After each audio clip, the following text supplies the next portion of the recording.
Bismillahirrahmanirrahim. Okay, here we have meeting number 7, I believe, in our series of Meet and Archer. So we're very honored to have the one and only Mihai Cozmei. Thank you, Mihai, for joining us.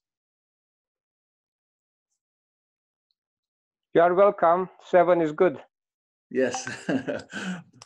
No, not 7 because you are in that order, but it's just other people were available earlier, some people available after. So it does not represent your order.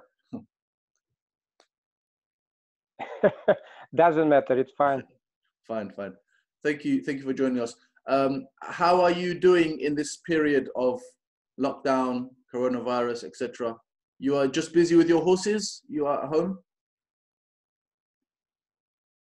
I didn't change my lifestyle. I'm doing like always, except traveling. Right.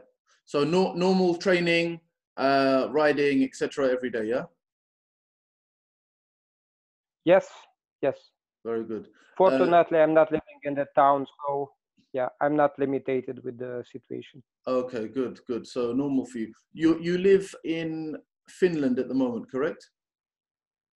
Yes, kind of countryside. Right. So you have a small farm there? You're living on a farm or something? Yes, we have a few horses and a house, not very near the important town, but we are still countryside, yes. Okay, very good. So nice and quiet for you. Nice and quiet. Okay, let's just start. Many people know who you are, Mihai. You've traveled the world to teach and to compete.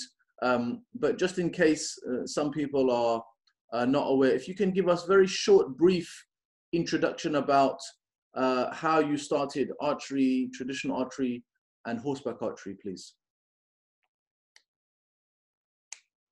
Okay, so I start horseback archery in '98, so 21 and 22 years ago in Hungary. I was an Aikido instructor, starting to be interested about the spiritual life. So I was traveling in Hungary to follow the teaching of my Zen master. In that time, I was very Zen. You know, I became a monk. I was living in a monastery. Then I wanted to be near to the teacher. So the best solution, it was to accept a job near the Budapest where my teacher was living. And that job, it was horseback archery. So I joined a horseback archery team, making shows for the tourists in a historic park in Hungary. Then it was a job for money. Funny, so because it was for money, I was not really so interested in the beginning. Aikido, it was my really more close to my heart. In that time, I opened even a dojo in Hungary. But slowly, in 1 or 2 years, horseback archery started to make a big place in my heart, how to say. Then it became my lifestyles, you know, kind of late dream. I used to say that I'm not anymore a dreamer because I live my dream. Yeah. Mashallah. Yes, very good, very nice. At what age is this? How old are you at this time where you're starting to move from Aikido to horseback archery? Okay, so I was born 52 years ago in Romania, and I was prepared to be a electrotechnic engineer. So I never rode a horse till I was 30. So I was 30 when I was in Hungary. Right. So that was the job. I needed to learn to ride and shoot arrows in a very short period of time, because, you know, to make money, you need to join the team, and to join the team, you need to require kind of skill. So they say, okay, we have horses, you have food, you have place to sleep. You can practice every day riding and horseback and archery. Then when you have required skill, you can join the team, you can make the show, and that you can start the job. So I was very motivated, you know. I was working as an engineer in Romania. So in the moment when I accept the job, I called them that, okay, I will not come back to work. You can put me out. What did they say? Okay, it was quite a big surprise in that Romania. In that time, Romania, it was still, you know, going out from the communist period, you know. All the old infrastructure and the bureaucracy, it was still remaining for a lot of years. But I was motivated, and it's like this. So if someone says they, you must, you know, in order to start horseback archery or riding, you must start very young. You are an example that you don't have to be young to start riding. Sure, I never rode a horse since 30. So I started really late. And if you are motivated, it doesn't matter. Mm. Age is no problem. Age is a number, you know. Yeah, correct. I recently, my birthday was 2 days ago. I became 40, so now I say life is just begun. Happy birthday. Yeah, you're right. Thank you. At that time you are starting horseback archery, did you have someone who is like training you, a teacher, or you're just learning from the group?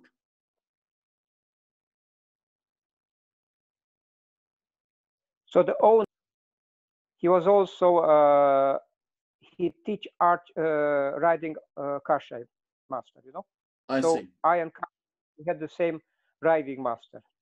I see. The point is that I was not speaking the Hungarian. The guy, Chepentu Attila, is his name. He was not speaking English, so my teaching, it was quite intuitive. So I was just put on the horse, bareback. The horse went in canter, so I need to learn in this way. So kind of natural learning. Yes. They were thinking that being a Zen master and Aikido teacher, I should learn the job very quickly. They were thinking that I can do it.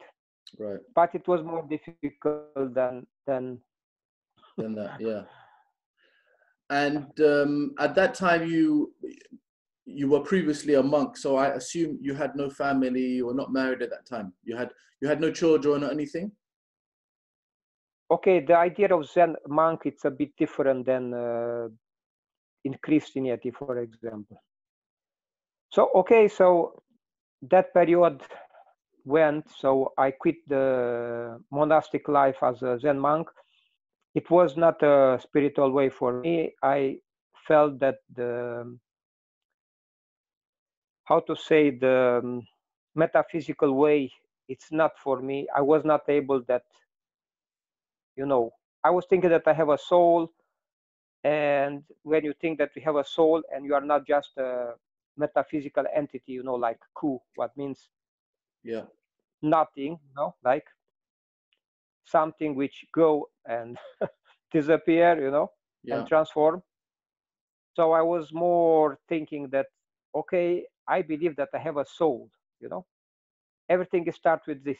And maybe you can start to ask yourself, if I have a soul, maybe I have a creator, you know, maybe somebody create me, because I cannot believe that I'm from eternity a soul, because this means to consider myself a god, you know. Right. So in the moment when I was looking for my creator, so I quit the monastery. I like Zen.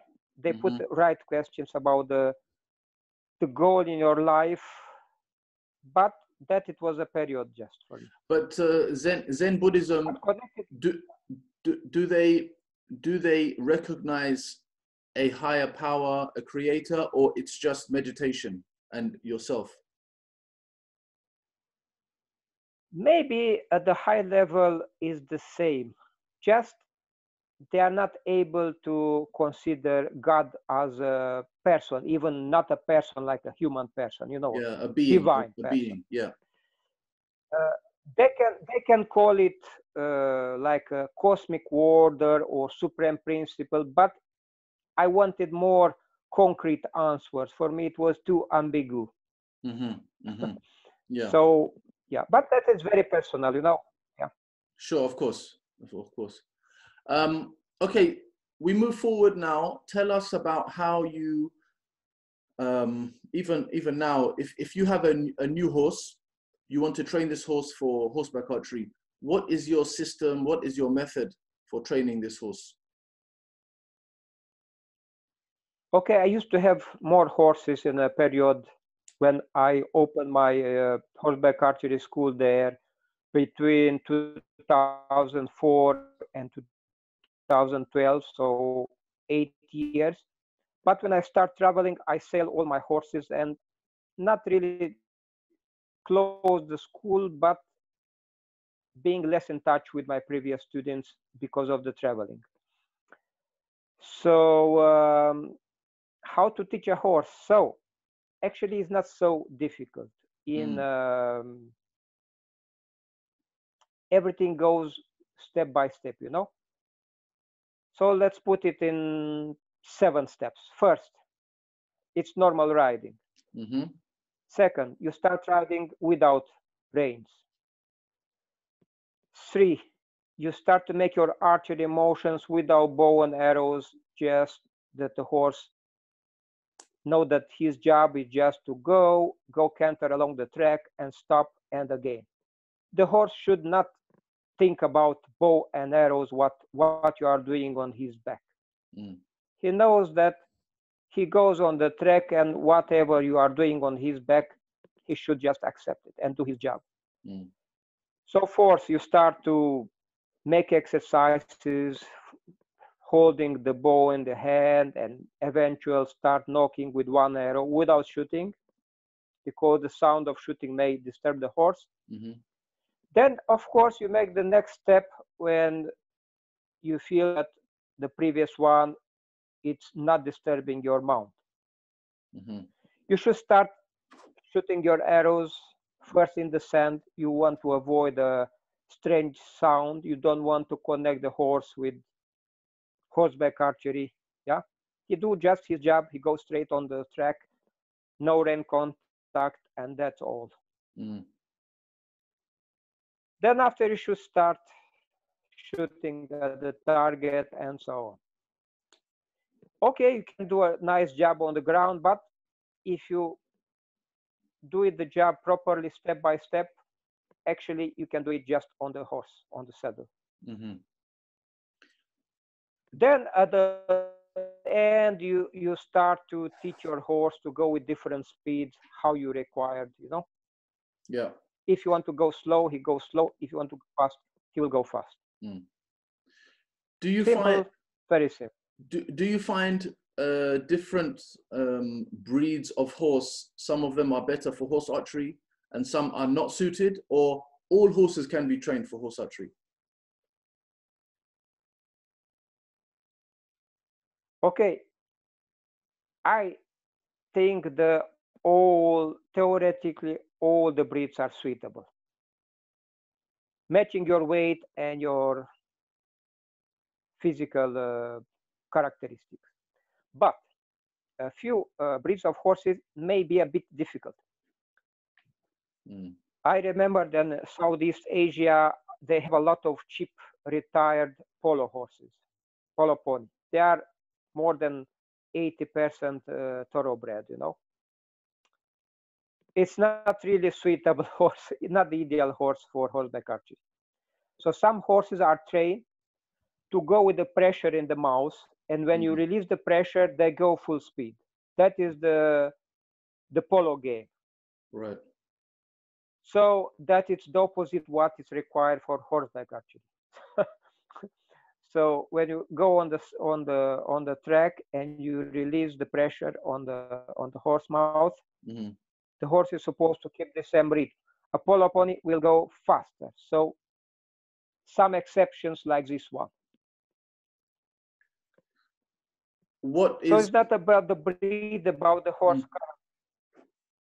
Okay, so more about the character of the horse rather than the breeding.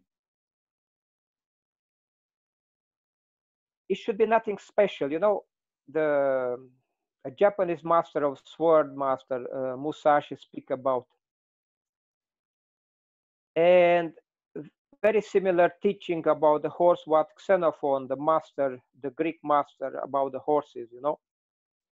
The same things about the horse for battle. Should be solid, nothing special. It should be not very sensitive, nor not too lazy, you know. Solid, good character. Nothing special. People like, you know, special things. Some time ago, I read in Hungary with. Horse should be a bit. Sorry, go on. No, it's your turn. Just tell me about your experience in Hungary. Yeah, no, I was just going to say. Some time ago, I saw I read on internet with Csaba Groza, he found this type of traditional Hungarian breed of horse, which was suitable for horse archery. Do you know anything about this? And do you think it's anything special or it's not? Okay, they have a lot of breeds in Hungary, you know, horses. They have Lipizan and they have. Okay, about Lipizan and Spanish horses, they are not famous for their canter. It's good to have a smooth canter. The Lipizans, let's say Lusitano or other Spanish horses, you know, they have a little bit high action. So their canter is not so smooth, not so comfortable. Opposite with Arabians or thoroughbred or other type of horses, you know. Yeah. It's good to have a comfortable canter, a good canter. Yeah. I like Spanish horses, but personally, usually their canter is not, they are not ideal. And Lipizan horse, it's more or less the same. Okay, I'm going to start some of the questions that people have sent to us. So, okay, first one here is your anchor position, okay? In your view, does it make a difference if the anchor position is high, medium, or low? Does it make a difference, do you think, in the shooting, or it depends on overall technique? I think that, you know, you have these three Middle East traditional archery schools. Tahir, Ishaq Arafa, and Abu Hashim. Each school advise ideal level of the arrow at the maximum draw. Abu Hashim school recommend that the level of the arrow to be at the level of the chin. Abu Hashim to be between the nose and the mouth, a little bit or upper lip. And Ishaq Arafa, it was something in between. Ideal for Ishaq Arafa is to have the arrow at the level of your mouth, so between the lips. But actually, it was just, in my opinion, that actually reported for the people with different physical characteristics.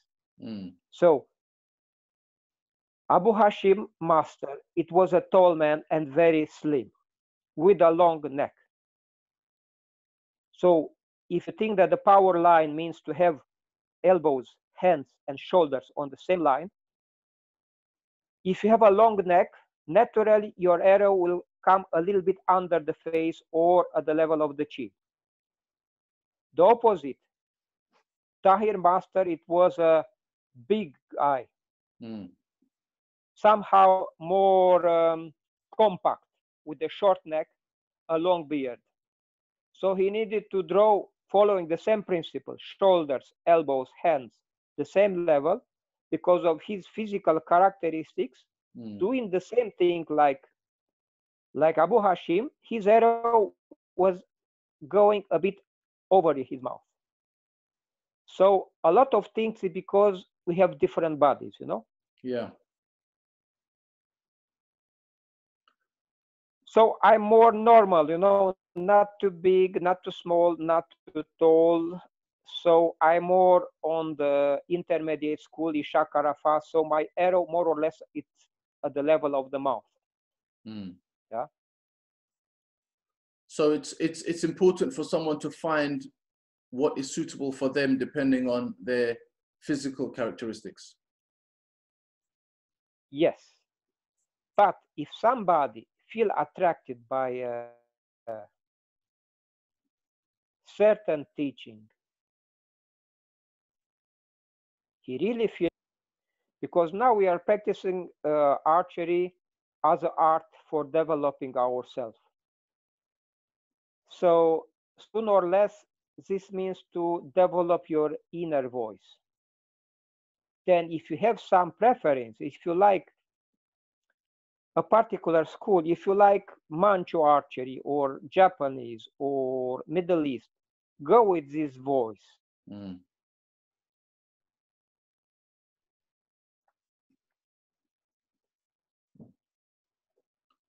So this information that you should start with something which is attracting. It's to develop your heart. Okay, I will give you my example. So in the beginning, because my Zen and Aikido influence,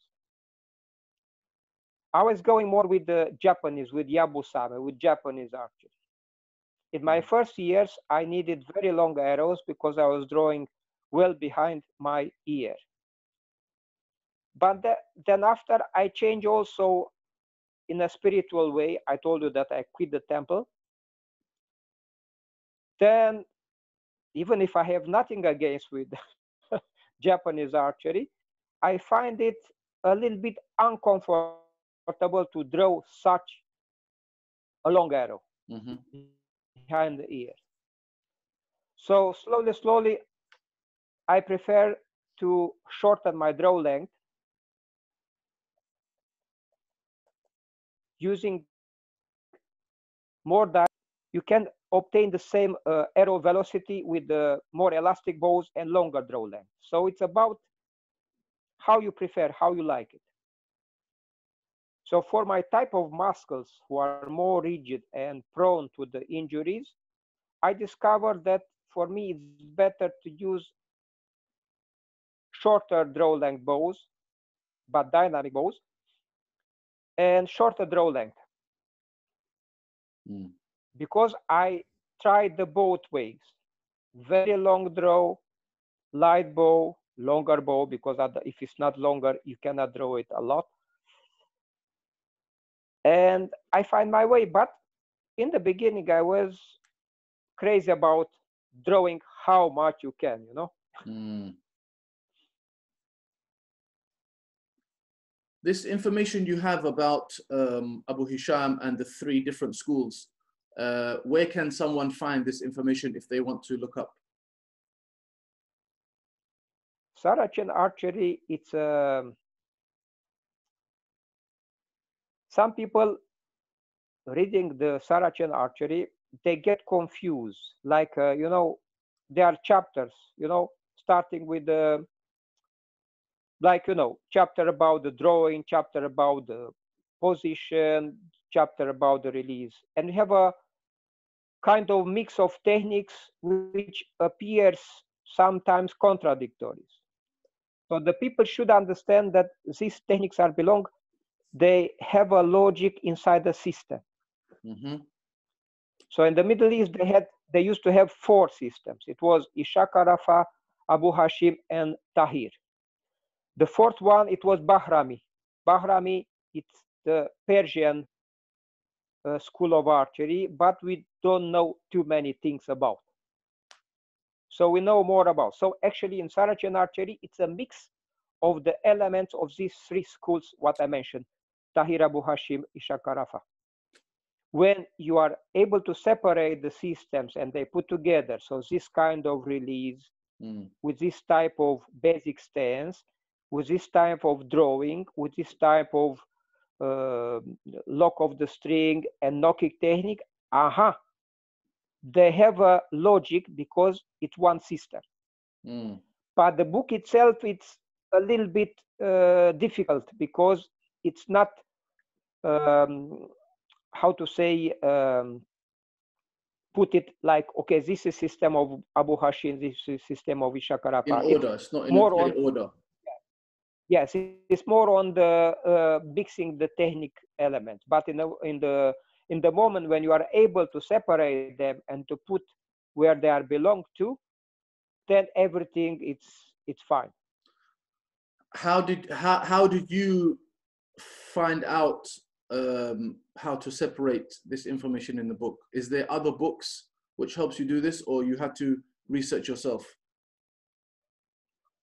Actually, after the page 100, I think, no, it's they call the system of the master. So finally, the author, the Ashrafi Taybugha, seems that he is the master who exposes teaching. So he was teach in these three different schools separately. So he was learning about these three schools separately. Then after, he created his own system, like also his master at Tabari. Yes. That in that short chapter, you find out that, oh, but actually we have three different systems suitable for three different physical types, for the tall man, for the short man, and for the intermediate, for the normal man, the Ishaq Arafa. Then in a moment when you find out this and you come back to the previous chapters about the techniques, then you can find some more logic, you know. In also the information you said about Abu Hashim, he's, for example, very tall. The other one is very, maybe a bit shorter. This information is also in the book? Yes, yes, it's from the book. Okay, so someone can read the book if they want some more information about that. Okay, next question. Someone asking here,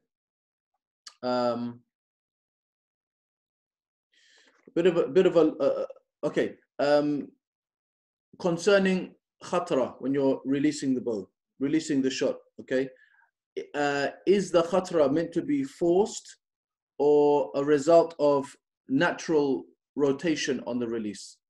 Do we force this, or should be natural? So the khatra is the natural result of the way how you grasp the bow. If you are doing artificial, it will just bring damage to your shooting.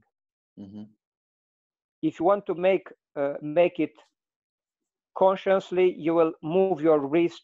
You will do something what is not that is not necessary, but it's really damaging. It's spoiling your shooting. So you should study your grasp. Don't push on the bow, not frontally, not sideways, because what it appears as the conscious motion actually is not. Even not in Kyudo. You know, the Japanese used to let the bow turn in their hand. Even there at the high level, this form of khatra, it's spinning one, is not for stabilize the arrow and to increase the power of penetration. It's the natural effect of the correct grasp. Okay. Correct grasp, but also if you study the way how Tabari master, so the Tabari is the master of the Taybugha, and Taybugha, it's to give the teachings in Saracen archery. Okay. Actually, when at release and at Tabari, it was known to have a very about the wrist of inclination of the bow. You just say that at release, I throw my chest and the arm to the target. Mm-hmm. So actually, the power of release is come from the middle line, also similar with the Japanese archery. So actually the release is start from the center, like a separation between the left part and the right part of the body. It's something why I used to call it shoot from heart. So shoot from heart is very different from snatching the wrist. You know, they are very, very different. If the wrist is relaxed, the power what come from the middle, you know, they should go and read the text, you know, at release, I throw my chest and the bow arm to the target. Not the wrist, not the bow, but the chest and the bow and the arm. So if you do this and your wrist is relaxed, actually you will have a snatch of the wrist in a very natural way without concentrate on the hand or on the wrist itself. Actually, it's a very high technique also in boxing. The punch go from the heart. The wrist is snatching and the punch is very powerful, crisp, you know, crisp punch, knockout power, but exactly because your wrist is relaxed and the power is transmitted like along the whip, you know. Your method of shooting now, you know, you have done so much research and experimentation, different methods. Your method that you use now, how much of this is based on, for example, Saracen archery or Turkish style or even Japanese style of shooting? Is it a mixture or only one style? Actually, Saracen archery became my main source of information because they have such a deep, such powerful advices. What for me it was really source of inspiration. For example, simple fact that Taybugha say, shoot with your heart and shoot with your mind. Okay, this is very, very powerful, you know. But how exactly? I think for different person it can be different, you know. But it's a very strong advice to follow, no? Definitely.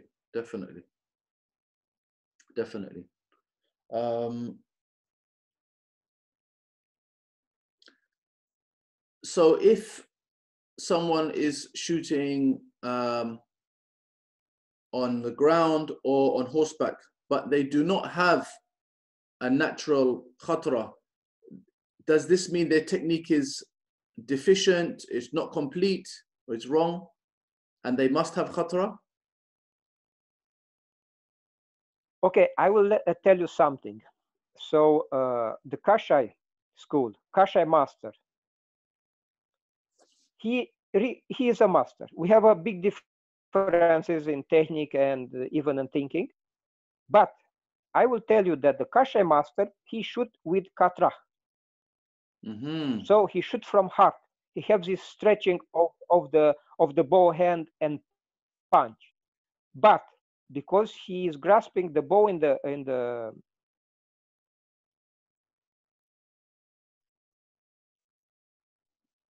bow hand, he grabs the arrows of the bow, so he's just grasping and not increasing the arrow velocity. But inside,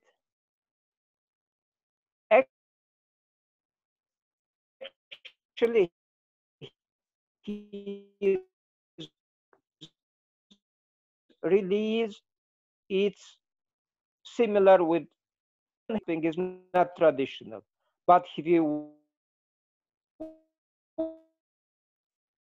would in Sarach and archery, yes, his bow will incline and will do all this extra damage what it was supposed to do, so increasing the power of penetration.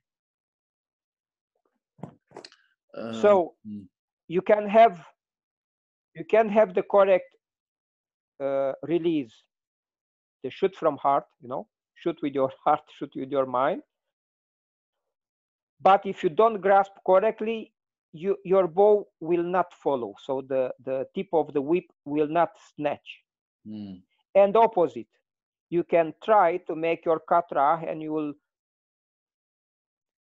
concentrate on your wrist to twist the bow or incline forward. But if your release is not come from the heart, from the center, it's not the real khatra. No? So there must be there is internal khatra and external khatra, and they must be both together. Yes, true. But the external one, it should follow the internal one. Yeah. So even in the list of 34 points of tension and relaxing, what Taybugha say, there are 34 points there. So one of that point, the upper wrist of the bow. Yeah. So you don't put tension there. Also in boxing, if you want to hit hard, you need to straight the wrist of the fist. You know? The people, unfortunately, many, they make the opposite. They try to move the wrist, and this is the wrong way. Yeah. Okay. I want to move on to your bow. Now, many people who have been learning from you, you have traveled many places, they have seen your new bow. Maybe now it's not so new, but at least it's a few years old. Just explain to us how you came about with this shape of the bow and the different hand position, and why you think it's good for you or good for archery. Okay, first of all, my bow is asymmetrical. So it's a less known fact that the bows used by the ancient horseback archer, they are all of them asymmetrical. The Scythian bows, the Hunnish bows, Bulgarian bow, Hungarian bows, they were asymmetrical. In the first chapters of the Saracen archery, it described the bows and the dimension of the bows. Yeah? The Mamluk bow, Damascene bow, it was asymmetric as well. The upper limb, it was a bit longer than the lower limb in order to have the arrow in the middle. Because if the arrow is running from the middle of the string, if the bow is well made, you will get the best transfer of the energy from the string to the arrow. And also you will avoid the shock, the hand shock. So why the people are making symmetric bows now, and they think because it's easier to make it. I see.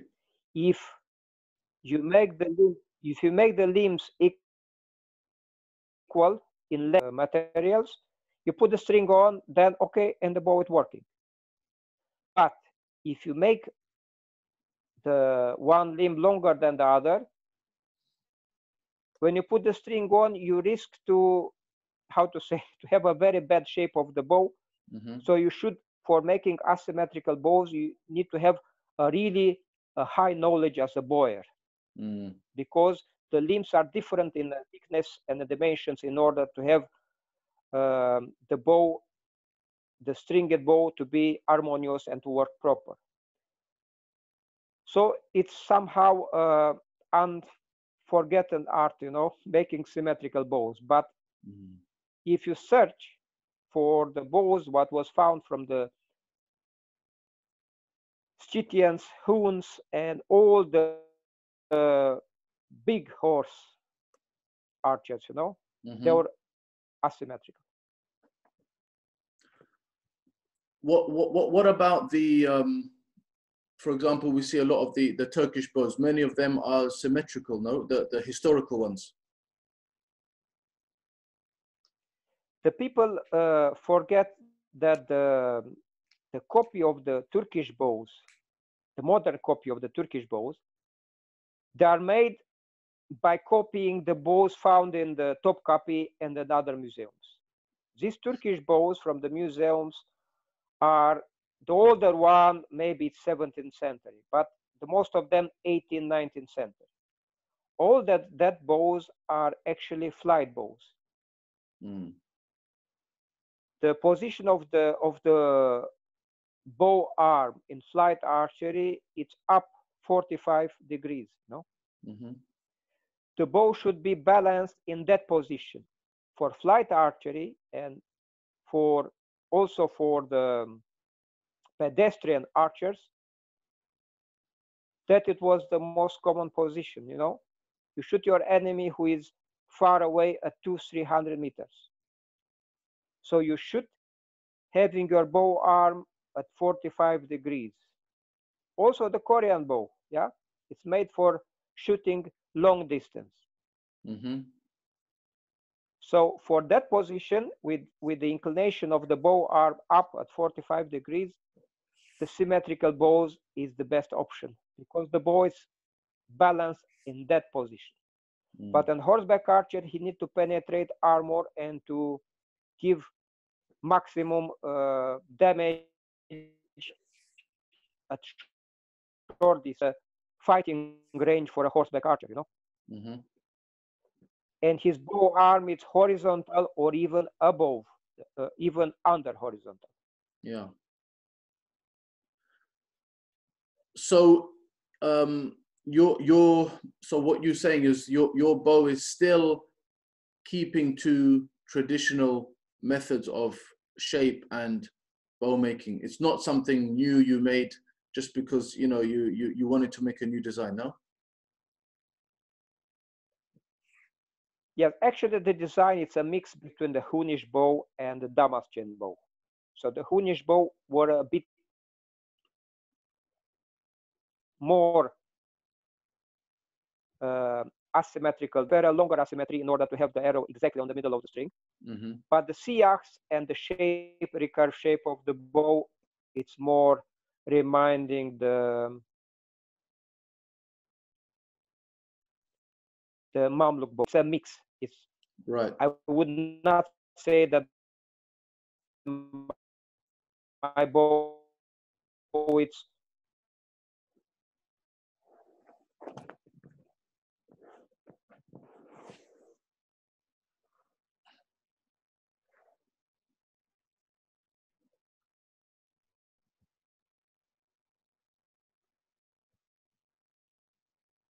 okay. The next question. Yeah, sorry, the line cut out a little bit. The last thing you said, you would not say your bow is what?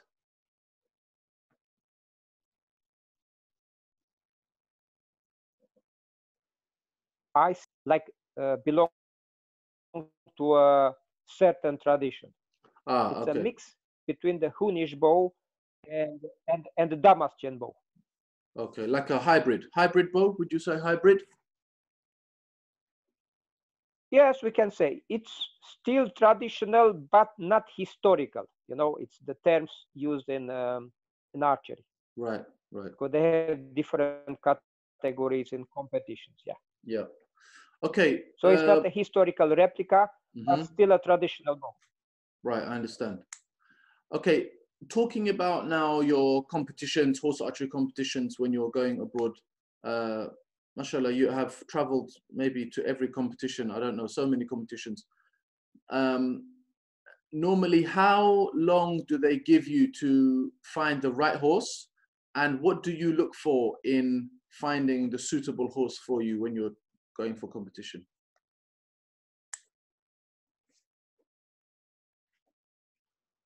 Actually, the most of times we have just one training. Yes, you choose your horse. It can be a lottery like in Jordan or in Kazakhstan, and I find it kind of correct.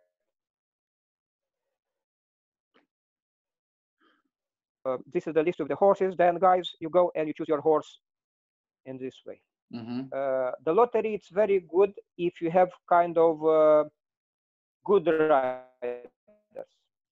But you know, in the beginning, especially in the Middle East countries, in Turkey, in Jordan, in other countries, the horses, they are really fast and not really very well trained in horseback archery. So the slower horses who are more calm and more prepared, they are given for the riders with less experience because nobody wants to have accidents. Yeah. So we, the horseback archer with more experience, we got the fast horses, you know, and this it was okay. But now, because the level in horseback archery is rising, and you have more and more experienced riders, okay, now we can go with the lottery, and I think it's fine. In the last maybe 5 or 10 years, there's been a big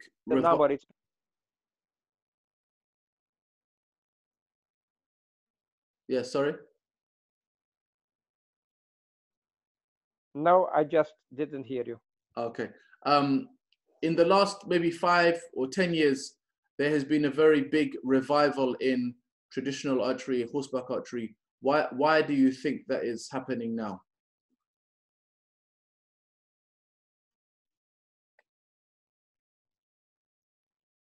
So for Muslims, horseback archery, it's attractive because it's spiritual practice, you know. It's part of Islam. It's considered like this. The other extreme, it's, oh, guy, it's cool to shoot arrows from a horseback. It's something like fantastic. Wow. So the people in the Western world, it's attracted because of this image. In the middle, the equestrians, the riders are more and more interested, you know. In horseback archery, you can become world champion with a normal horse, with a cheap horse, let's say. But compare this with show jumping or dressage. Yeah. A world champion horse in show jumping or dressage, his horse, it's maybe $1 million. So if you are not rich, no chance to go at a high level in some branch of equestrian sports. So many riders who want a little bit more from the life, you want to do something, okay, they start to be more attracted about the mounted archery because it's more fair, you know. You don't need to be rich to go to reach the, I don't know, the top 20. Yeah.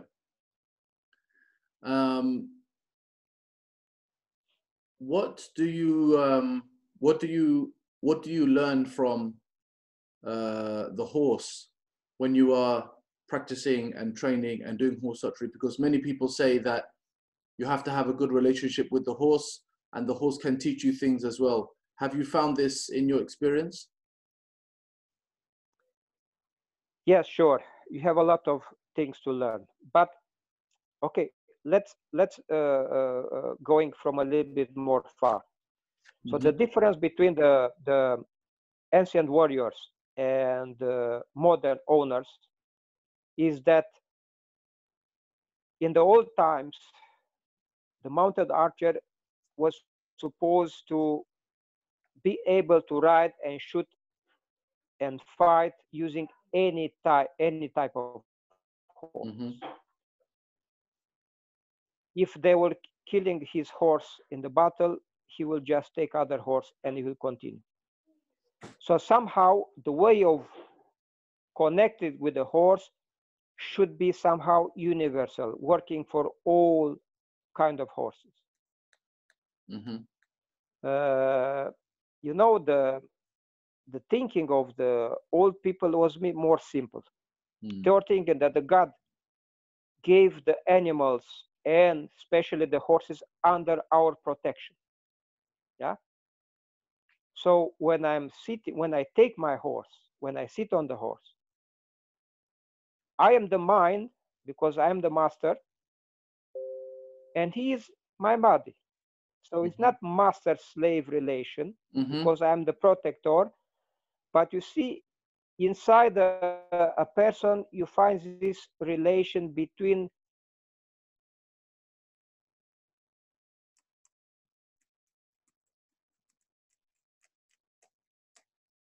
the mind and the body.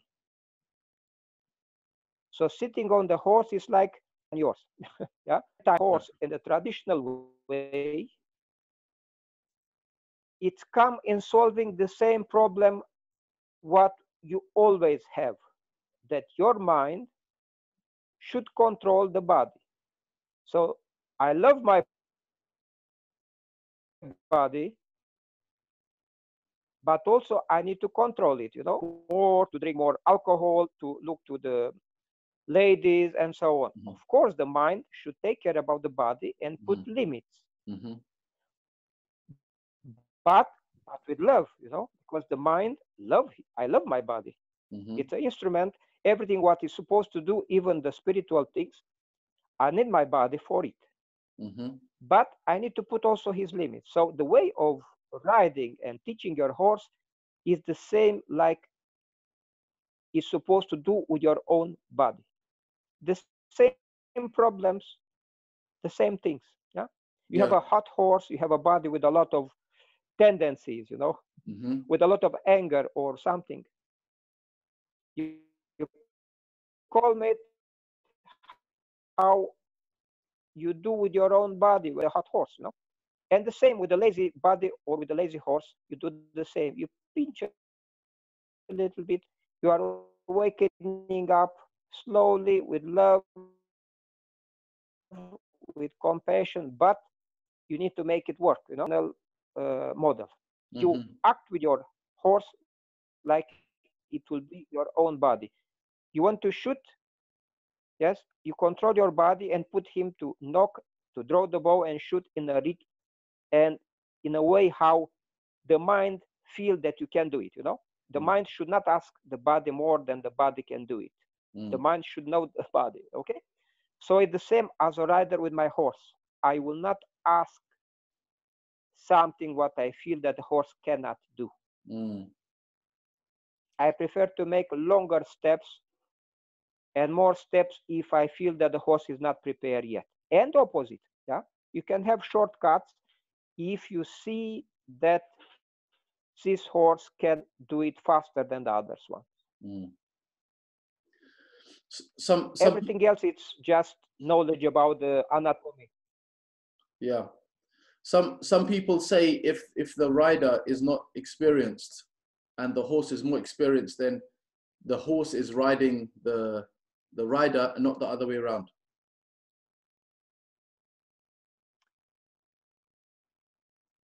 Yes and not. Okay, you get teaching from the horse because it's a best one to teach you, but maybe God want to teach you through that horse, you know.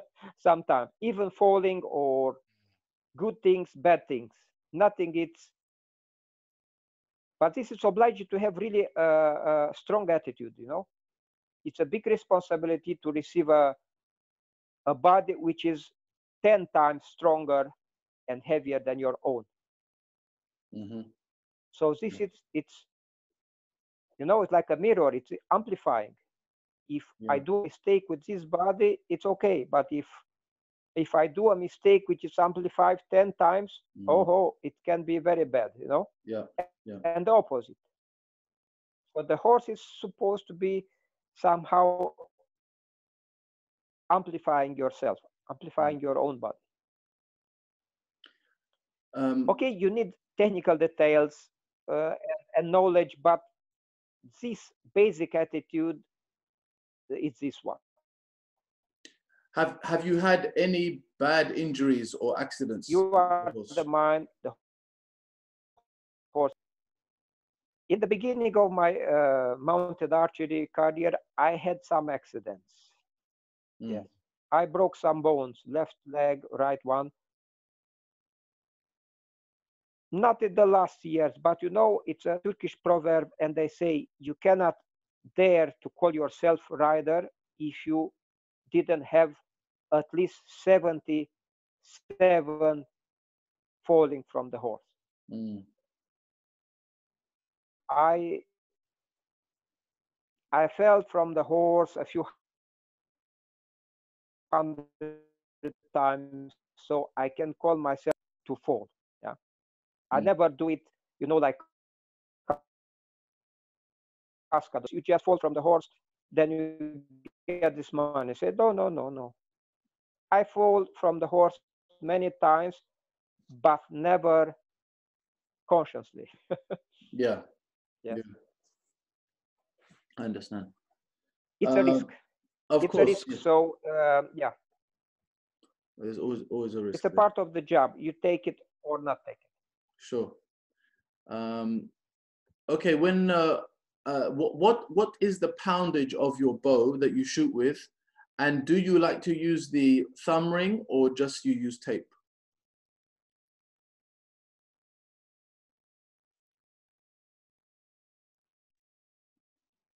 I start horseback archery using Mediterranean. Okay, 3 fingers, and they're on the left side. Then after a few years, I was studying the Tabari right side, but using just fingers, so not the thumb. Means to draw the string with the middle ring and little finger, while the arrow on the arrow pass on the right side of the bow. So I experimented many type of bows. This draw is more what say spiritual than the other, but to hit the target. As a horseback archer, to hit it and how often is possible. So actually in horseback archery, the rate, speed, accuracy is matter. So according with your skills, you need to find you can acquire in a limited period of time.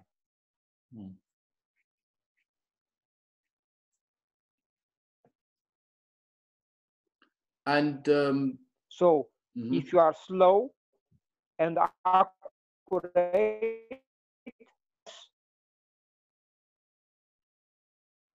fast if you, so it's very important to know your limits and to go to the best rate, speed, accuracy. Yeah.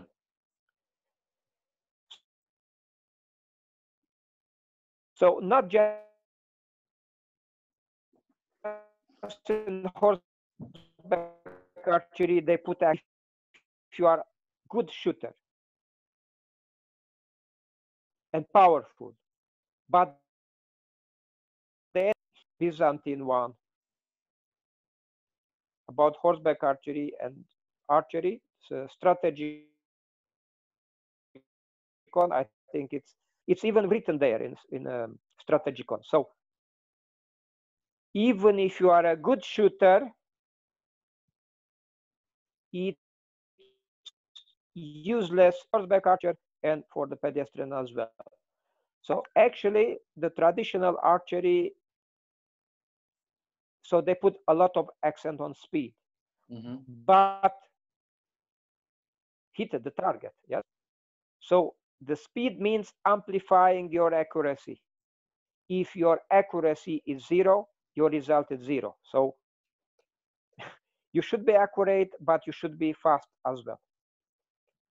Right. So this for me, it was the in principle, the rate, speed, accuracy. So all the other things, how long is my drawing, and which method of drawing I'm used, everything are secondary elements. So when you have an archery form, a form where you put your, the technique, it's just, you know, like an empty cup. It's important what you put in. So the technique is this empty cup. But you should, how it's written in the Saracen art, you should with your inner power, you should with your heart and with your mind. So it's important what you put in this form, what you choose for yourself, including the drawing method, how long or how short is your draw length,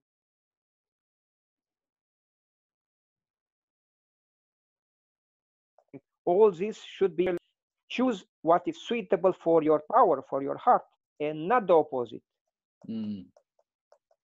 Many people are attached. Okay, I'm attached with this quiver because of this or this, or the thumb ring or whatever. But I'm the opposite.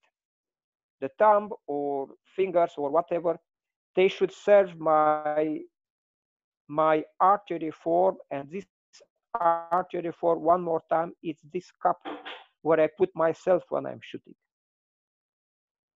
That if it's something which is disturbing my, how to say, my energy, the content of the cup, I will change the cup, Sure. I will shape the cup in order, and I can, because it's supposed to express your heart and your mind, the shooting. So I will not model myself according with the cup, but I model the cup according with what I am. That is very important, and many traditionalists, they are not going this way, unfortunately. So obviously for you, the archery is much more a spiritual discipline rather than just sport and something different. Yeah.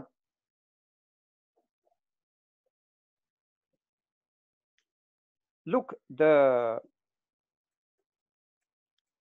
in order to practice a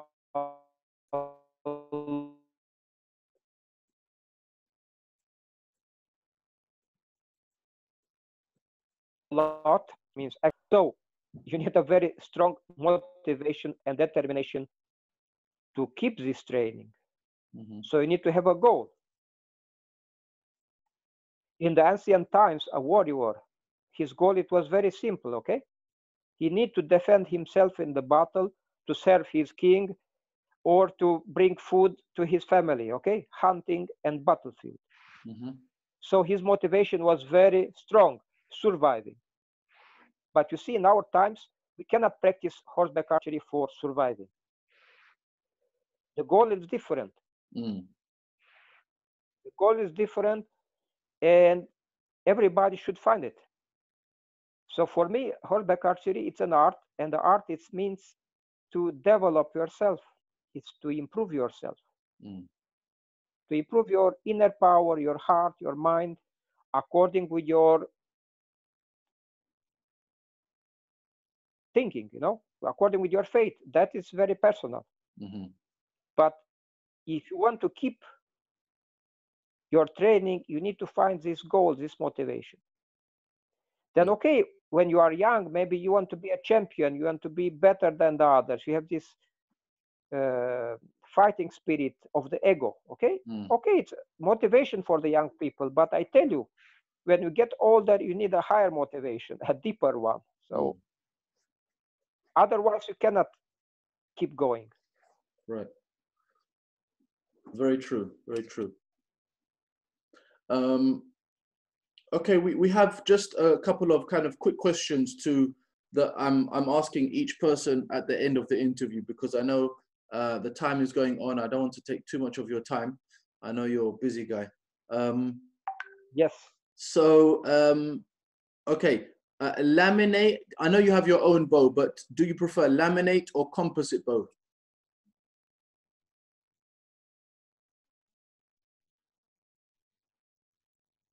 The bows from the natural materials, horn, sinew, and wood, I still prefer laminate, and I will tell you what for. Mm-hmm. The composite bow, it's incredible good, but because the characteristic of the sinew on the horn, the real composite bow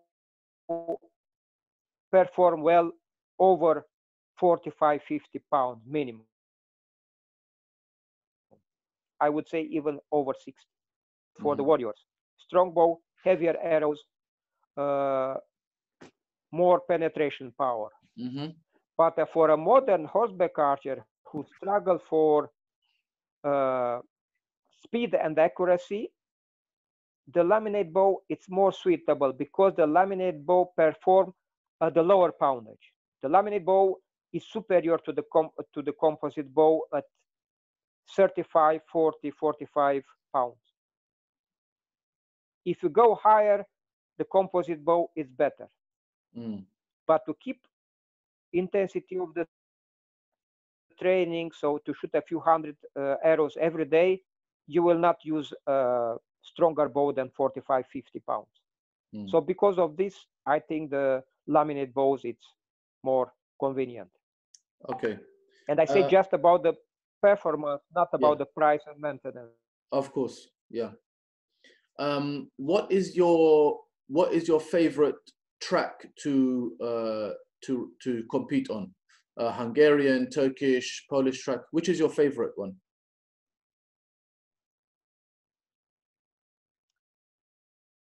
Because I start to practice in Hungary, still the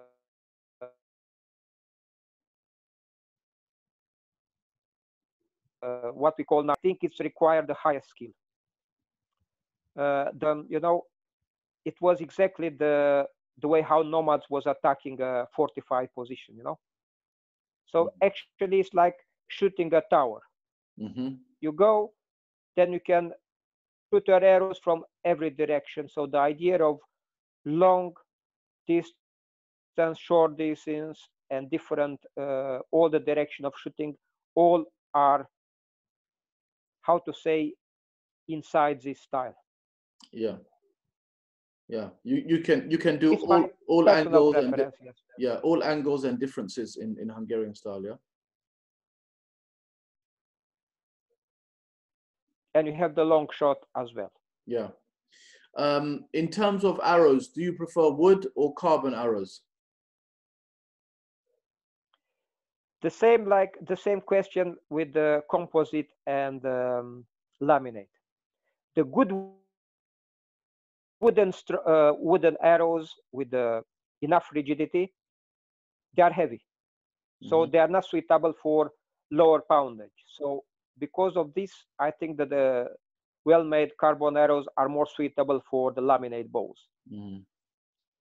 For 30, 40 pound bows.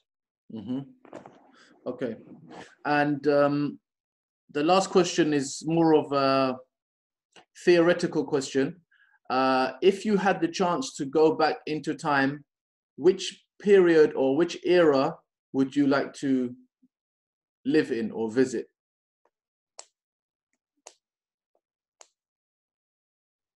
Probably I would like to meet my masters, Taybugha and Tabari. Probably I will be more interested about the Mamluk period because it was my favorite. All of these masters at that time, they are Arab, or are they kind of different origins? Taybugha, it was a Kipchak Turk. Even he apologized for his barbaric Arabian language. He was not able. I think he has somebody was helping him to write the book. Yeah. Yes, the most of the Mamluk warriors, they were Kipchak, so Turk origin, or Georgian from Caucasus. So none of them were, you know, Arab. They are, maybe they're Muslim, but they're not Arab descent. It seems that not, because in this period of the Abbasid Caliphate, so after 8th century, the Arab minority, they were not able to make the core of the Muslim army, you know, because the Caliphate, it was too large. And the elite, military elite, they are already rich, so they are not, they need strong foot soldiers and horseback archers. So they start to let in their military system Persians and Turkish from the east, or from the steppe, from the north of the Black Sea, Kipchak Turks and Georgians and so on. I see. Very interesting. Very interesting. Mihai, I appreciate your time that you have given me. It's very good to see you again. What are your plans after the lockdown is finished, coronavirus? We pray it's finished soon. Do you have plans for traveling and competing this year and next year? Yes, I hope the season will start. I'm very optimistic that at least in the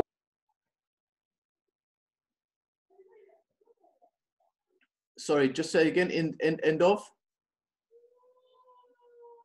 I think end of August already.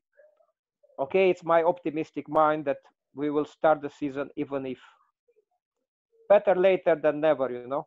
Yeah, true. We hope so. We hope so. We hope so. We pray to God. Yeah. Thank you, Mihai. Thank you so much. We appreciate all of your sacrifice for, you know, your whole lifestyle is for horseback archery and reviving this. You know, you came to England 2 years ago. We had a very good clinic, and from my point of view as a student and a Muslim, like you said, this is part of our history and our civilization, our culture. So it's very important that we have people like you who are extending this knowledge and practicing it in their life. They're not just talking, but they're actually practicing it for real. So we appreciate you. Thank you very much. Thank you very much. So we keep in touch, and I'm happy that I can help. You know, the tradition oblige. Yes. Thank you very much, Mihai. Hopefully we can organize. Thank you. Bye. We can organize another clinic with you soon, inshallah.